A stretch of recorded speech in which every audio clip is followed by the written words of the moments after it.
Alam niyo mga kaibigan, dati kung ano ng mga pinagkasabi nito, bulaan, kung ano-ano kesyo kay ganito, kay ganyan. Pero ngayon, mga kaibigan, kung ano-ano nang sa pabor ang sinasabi niya, in favor kay Pastor Apollo Kibuloy na manyakol. Ito si Banat Bay. Kung ano-anong mga sinagsasabi dati na puro hindi rin makain, pero ngayon, putang ina mo, himod tumbong ka na din. Panoodin niyo ito, Mantakin mo, ginastify niyang appointed son of God siya?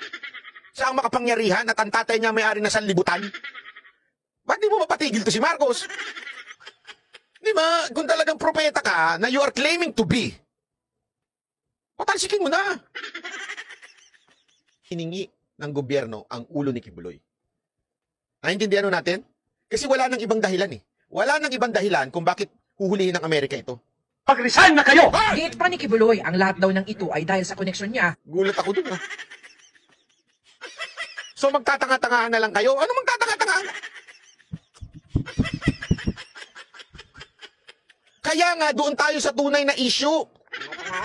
Ayoko na! Kamit ka! Mag-resign na kayo! Giit pa ni Kibuloy, ang lahat daw ng ito ay dahil sa koneksyon niya. Gulat ako dun So kaya lang, baka naman mamaya hamon ka ng hamon sa husgado tapos pag nag-issue ng warrant sa husgado, di ka naman sumipot. Sumipot ka kasi hinamon mo sila sa husgado dalhin. Diba? Pagkatapos, 2 moments later. Gusto nyo sumipot? Lalong-lalo na yung mga vlogger dyan na, may warrant na, nagtatago na si Kibuloy. Gunggong! Yung warrant niya galing sa Senate.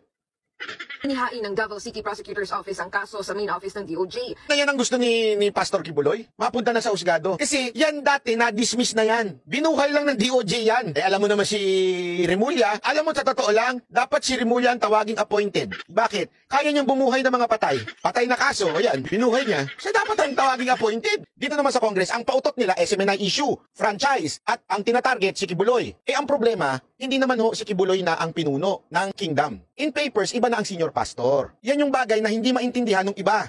Kaya, yung sinasabi niyang sa SMNI, si Pastor Kibuloy pa rin yan, huwag yung pagpilitan. Iba na yung nasa papel Iba na yung senior pastor. Kaya nga dito, magtataka ka, wala na sa papel si Pastor Kibuloy sa SMNI. Ipinagpipilit ang paniri nilang ipatawag si Pastor Kibuloy. It only means one thing. Ang target ninyo ay si Pastor Kibuloy. Sana palitan nyo na lang yung pagdinig ninyo. Huwag nyo na lang sabihing SMNI Prad. Alam mo, hindi talaga mag-gets ni yung Tiberos kung bakit nag-i-excuse o sinasabing hindi a-attend si Kibuloy. Ulitin natin yung sinasabi nga ng letter ni Kibuloy o sa mga abogado niya. Ang Senate hearing po ay hindi husgado. Ang Senate hearing po, ginagamit po yan in aid of legislation, meaning para ho sila ay gumawa ng batas. Kaya nga ang tawag nila dyan, resource person. Yung mga taong nagpupunta ay hindi ho sila akusado. Hindi ho sila pinoprosecute. Ang problema kasi, Hontiveros, hindi ba pumupunta si Kibuloy, inakusahan mo na siya. Hinatulan mo na siya. Nandito po tayo para suportahan po si Pastor Kibuloy. Doon sa panawagan niya po na maging patas lang.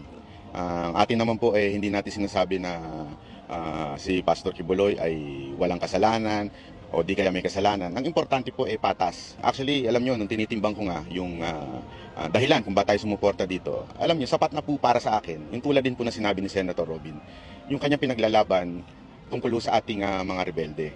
Alam nyo, eto, lagi ko sinasabi ito sa aking live na SMNI lang talaga ang tumayo para labanan ng itong rebelde. Na napakahirap po. Alam naman ho natin yan. Dekada na ho silang nanggugulo sa ating bayan. Dekada na ho silang talagang nang-aabuso ng ating mga kababayan. At mahirap lumaban dito sa mga rebelde na ito.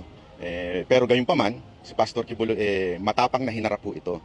At naniniwala ako na isa ho ito sa dahilan kung bakit ho pinipilit itumba ho si Pastor Kibuloy. Kaya nandito tayo para lumaban din, tumulong din, sumuporta sa pinaglalaban ni Pastor Kibuloy. Ngayon, nagtatanga-tangahan ka, puki ng ina mo ka. Dati, tudod bakbak ka dyan kay Kibuloy. Ngayon, himod tumbong ka sa magkanong paraan. Putang ina mo ka. Tang ina mo, Byron, magkakilala tayo, nagkasama tayo sa isang grupo. Hindi ka susuporta dyan kung walang kwarta, puki ng ina mo. Kaya huwag kang magmamalinis, putang ina mo ka, at higit sa lahat, tarantado kang gago ka, putang ina mo ka. Gusto mo isyo, ayan ang isyo. Yung pangahalay, pang-sex harassment, human trafficking, yan ang iribat ninyo. Ang ina mo ka.